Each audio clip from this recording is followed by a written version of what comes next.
Now, even though the United States government worked with Hollywood on specific propaganda films, there was still this question of loyalty both with Hollywood and also with people working within the federal government. So let's talk about government first. There was a very active concern that the United States government might potentially have agents of communism, agents that supported the Soviet Union.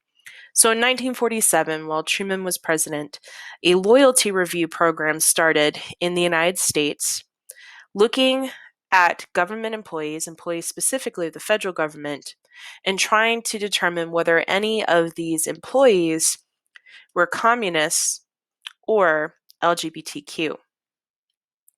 Now, this might sound a little bit strange to you. Why are they, if they're concerned for looking for communists, why are they looking at queer people? And the answer is not that they felt all queer people were communist, which they weren't, but they felt that people who were LGBTQ were particularly susceptible to being turned into communist agents because of the potential of blackmail. At this time in the 1950s, homosexuality was still considered a mental illness. It was classified in the Psychological Disorder Manual, and it would not be removed as a classified mental illness until the early 1970s. So at this time, it was not safe for LGBTQ individuals to be out in work or out in their public life. So the thinking was that if one of these closeted individuals was discovered by a potential Soviet agent, that they could be blackmailed into having their secrets spilled unless they cooperated with the Soviets and gave them the information they needed. Now, the Loyalty Review Program does not uncover any traitors in the federal government, although it does hound out a lot of people under clouds of potential suspicion just for the virtue of being investigated. More publicly, the agency that will be investigating is actually a House committee. So the House Un-American Activities Committee, or HUAC, which is a committee in Congress in the House of Representatives, had started during World War II as a committee targeting investigation of suspected Axis spies and sympathizers.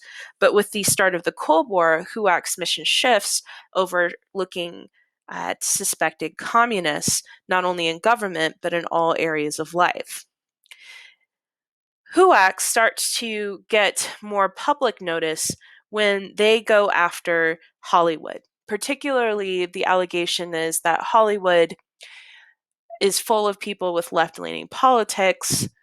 There were some people in Hollywood who had openly declared themselves in the 1930s to be sympathetic with communists, which in the 1930s, the Communist Party was really the only political party in the United States talking at the time about racial and gender equality. So, this is one reason why some folks in Hollywood had earlier leaned communist.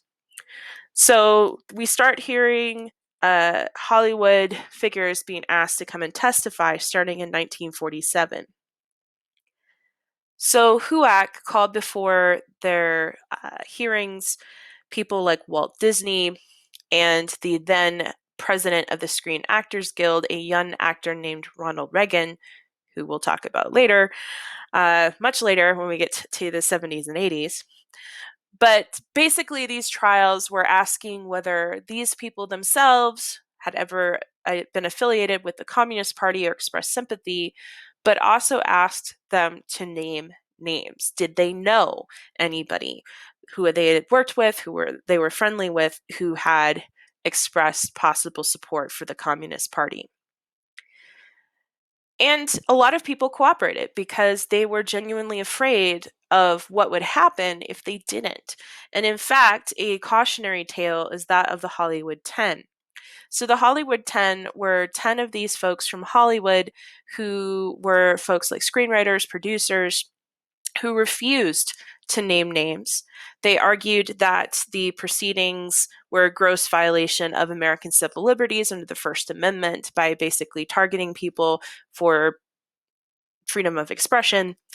And thus, they were found in contempt of Congress and given jail terms. Another 200 folks refused to testify altogether. And as a result, Hollywood, trying to preserve some sense of normalcy and to insulate themselves from continued attacks for suspicion of being communists, Hollywood develops the blacklist.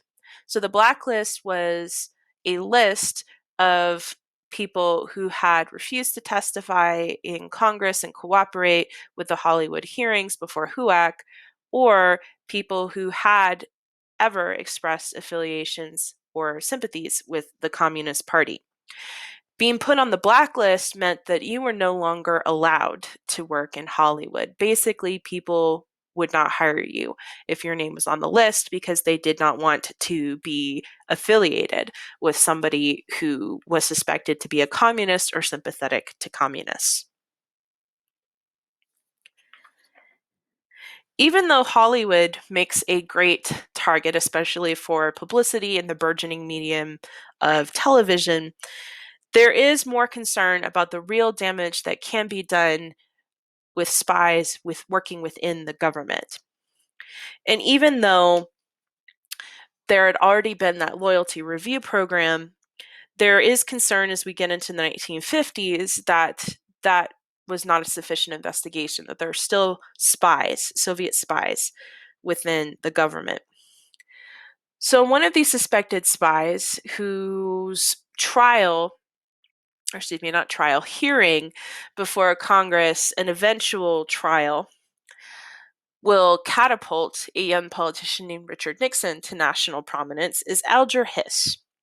So Alger Hiss was a State Department official. He had worked for the State Department for quite a long time, and he was accused of passing secrets to the Soviets back in the 1930s.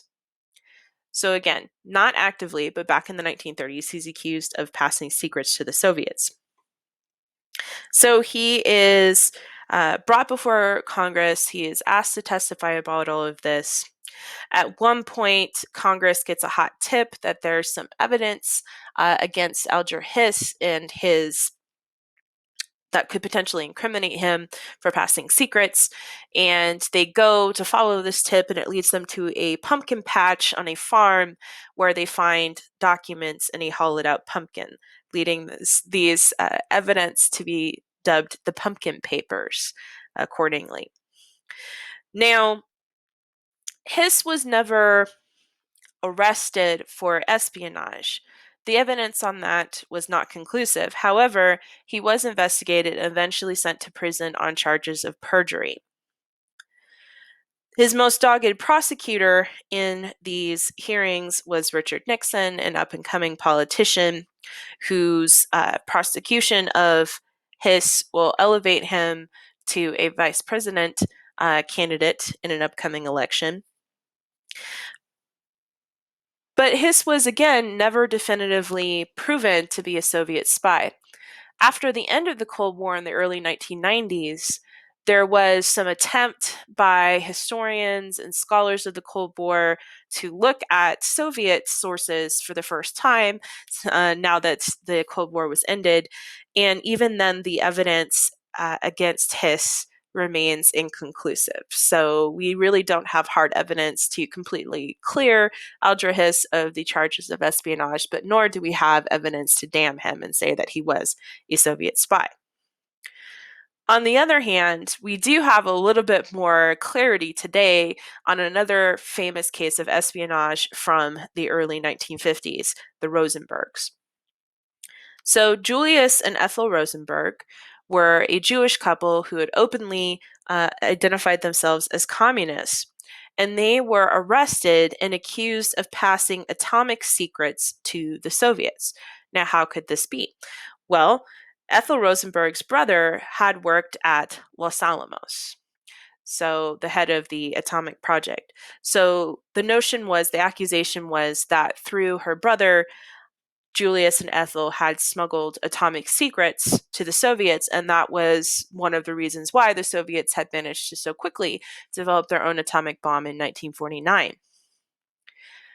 The Rosenbergs were found guilty. Much of their trial had to be limited to just the jury because of the very sensitive and top secret nature of the case of passing atomic secrets. This stuff was classified. And after their guilt, they were sentenced to death for espionage, with both Rosenbergs being executed via the electric chair in 1953.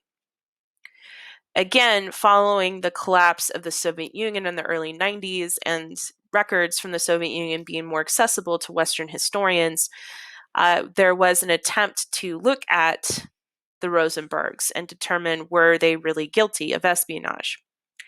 And looking at the Soviet records, they do indicate that Julius Rosenberg passed atomic secrets to the Soviets, but there was no evidence to suggest the guilt of his wife, Ethel.